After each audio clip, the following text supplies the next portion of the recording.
If someone offered you 7 cents for an hour of your attention, you'd just laugh and walk away.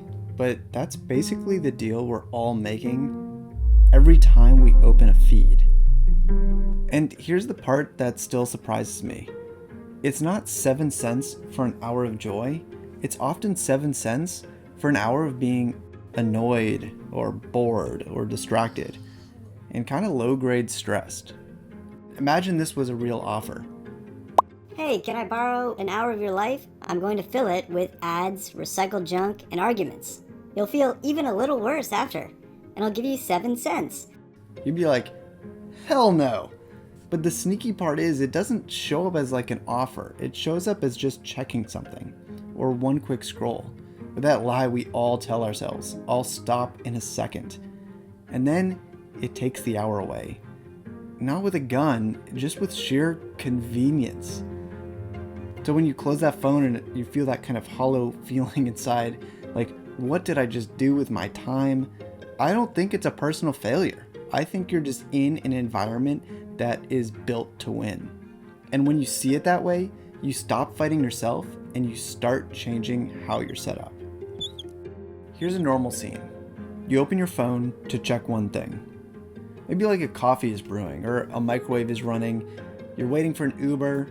So you tell yourself, okay, just until this thing happens, I'm going to scroll. And then you look up 20 minutes later and you have no idea what just happened. You couldn't name a single piece of content that you saw. And it's not because you're stupid. It's because half of it was forgettable to begin with, and the other half got replaced 3 seconds later. And it wasn't even fun. It was just content. When it's like that, your brain doesn't get rest. It just gets noise. Try a quick test for yourself. Try to remember the last 3 things you saw in your feed. Not the big categories, I'm talking about the actual things. Most of the time, I bet you can't. And that's why this feels so gross. Because it's not just time wasted, it's like time disappeared. I'm not saying this just to preach. I'm in it too, and I want to find a solution. At some point, I just got tired of the same loop. Like, I'd feel scattered, and then I'd try to fix it with some rule. Okay, I'm only checking twice a day now. And then I'd get busy, forget the rule, and I'd be back in the same place next week. And I'd just be feeling like an idiot. The guilt is expensive, because it takes what's really just a design problem, like how things are set up, and it turns it into what is wrong with me. So I started approaching this differently. Like, okay, if something keeps happening, maybe it's just how the things are built. And when you look at it that way, patterns show up fast. Let's talk about the most relatable frustration. Slop we block just keeps coming back. Like I mute one account and then boom, another one pops up. I hit not interested and bam, it's in a new skin. So that's what's really driving people crazy. It's not that I waste time, it's that I can't get control. So let's zoom out for a second. Why do we even pick up our phones in the first place? Like not late at night, in the middle of the day. Here's the thing. Notifications create uncertainty. When your phone buzzes, your brain doesn't know what it is yet. It could be nothing. It could be a message from a friend. It could be something stressful. And your brain hates uncertainty. So you check. And it's not because you're weak, it's because the uncertainty just feels like tension. And checking feels like relief. And after a while, you don't even wait for the buzz. You just pre-check. You just pull up your email or your timeline messages, and you keep pulling to refresh. Did I miss something? Am I behind? And so that first hook isn't even the content anymore. It's just the uncertainty. And once the phone is in your hand, the content just sort of takes over. Here's the thing about slot machines. And I pride myself on being kind of a numbers guy, not fooled by that casino trickery. And the one time I went to Vegas, I doubled my money.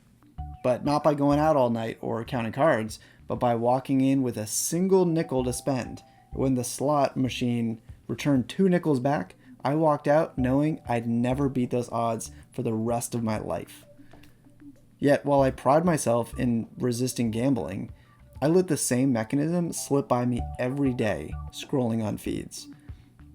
The swiping mechanism is so good, so integrated, that it's turned even self-controlled people into addicts. Every swipe is a pull, every refresh is a pull, every maybe this next one will be good is just another pull at that slot machine. And what makes it work is not that you win every time, it's that you win sometimes, just often enough to keep you hunting. So a huge portion of what you see has to be mediocre, because the mediocre stuff sets up the chase. This is why you can spend 20 minutes scrolling and still feel like you got nothing. It doesn't care if you got nothing, because it only cares that you kept pulling. And here's the math. These apps, we all know it, they're not free, but what they are is an arbitrage. They take your attention, they get it cheap, and then they resell it at scale. In the US, a company like Meta earns roughly $68 per user per year. So do the math. If you spend about an hour a day, that hour works out to around 7 cents. 7 cents for an hour of your life. And they don't need you to be happy, by the way. They just need you to be there. If the content is dumb, that's fine. If it's stressful, that's fine. If it's boring, but somehow you can't stop, that's actually ideal. Because the goal was never good. It was just sticky. And here's the insulting part.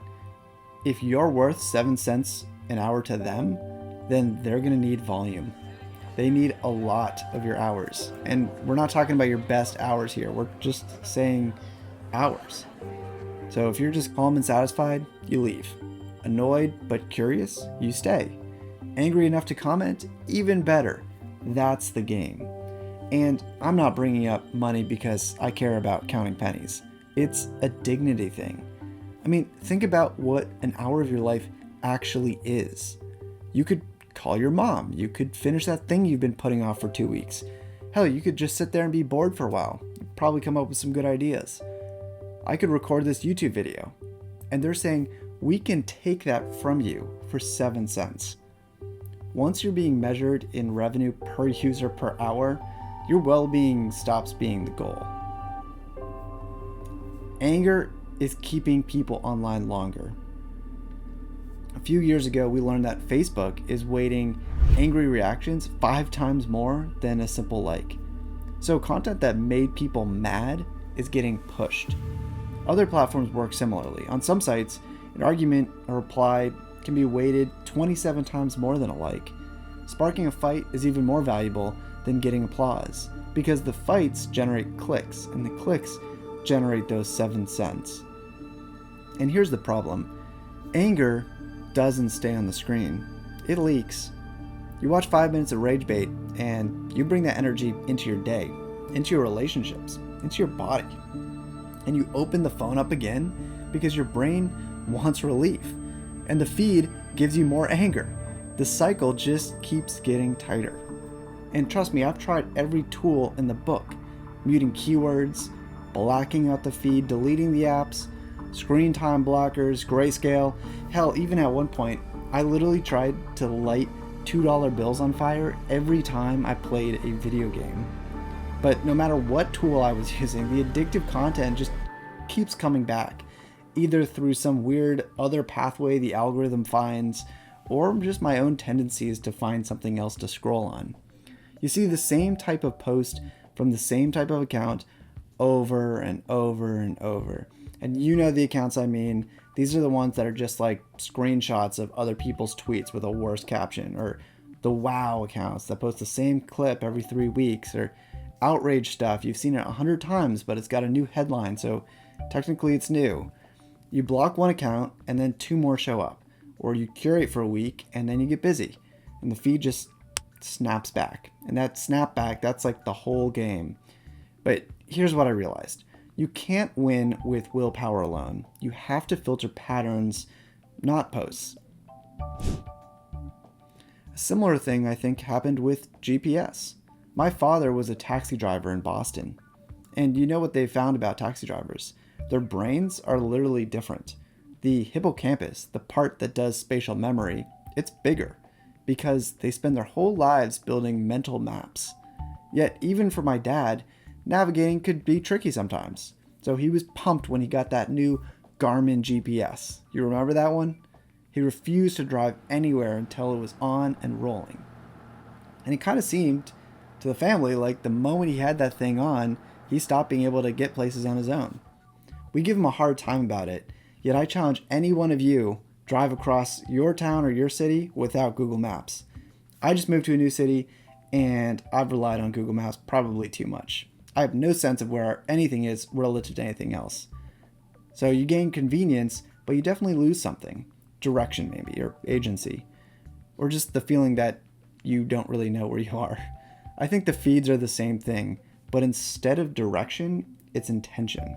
If an algorithm always decides what you see next, your interest compass, it starts to weaken. You stop choosing. You just sort of get pulled. Scrolling looks passive, but it's actually hundreds of micro decisions. Stay or swipe. Watch or skip. Do I open comments? Do I click this thing? Your brain's doing this with no finish line. That's why you can feel tired or fried after doing nothing for so long. And this is why it messes with your day even after you stop.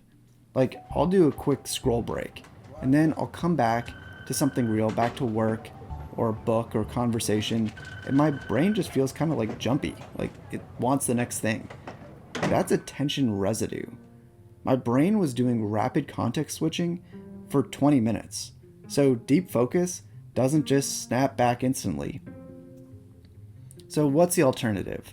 Well, I think we need to find solutions that enable kind of a new standard, a standard where you are the pilot, not the passenger. So not perfect discipline and definitely not never have fun, just you decide what enters your mind. If we don't set boundaries, the algorithm will happily consume your whole life, your whole day for 7 cents an hour. So here's one thing that you could do today. Next time you catch a moment where you're scrolling, and hey, maybe it's after this video, if you feel like I'm stuck, stop for 5 seconds. Just pause and name it out loud. You could say, I'm in the loop, or I'm being engineered. That pause is the first win. Another small thing that has helped me, before you even start scrolling, name why. So I might say, I'm checking in to procrastinate, or I'm going to scroll because I'm bored. Just naming it makes it less automatic. I'm going to be looking for practical tools and will post videos with what I find. If you have ideas or feedback, let me know in the comments. And if you want to be an early subscriber to hear about the tools I find, please feel free to join. Just remember, your attention is an asset, and it's worth a hell of a lot more than 7 cents an hour.